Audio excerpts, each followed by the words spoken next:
In data puzzles, students are introduced to a featured scientist or group of scientists through an interactive reading called a puzzle plot. Each puzzle plot consists of text, graphics, videos, designed to get students thinking and talking about important science ideas in the context of the question the featured scientist is investigating.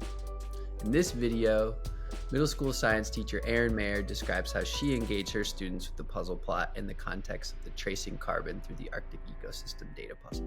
So after we engaged with the video, You Are What You Eat, and kids had some ideas about how we could use the contents of cells to figure out what something ate, we moved into the text of the data puzzle. And the text of the data puzzle is really just the story behind the data, kind of in a simplified couple of paragraphs. It provides kids some context to what was the purpose of this particular study, where does this data come from, and why might this help us. What I did was had kids read out loud those two paragraphs at their tables, so volunteers read out loud. We went into the reading out loud activity with a specific close reading strategy of we're going to read to determine what was the question that the researchers were trying to answer in the 2008 study.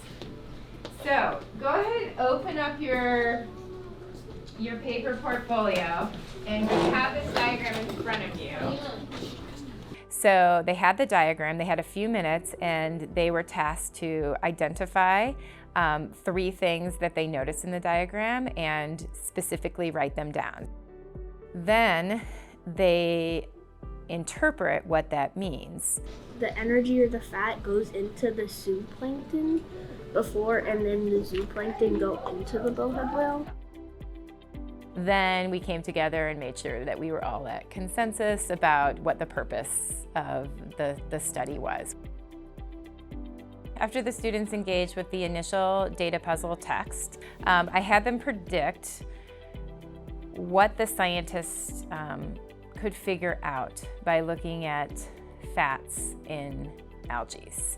That they're trying to study the algae and its behaviors for with different seasons and things and the blooms, and see what animals rely on which algae and things like that.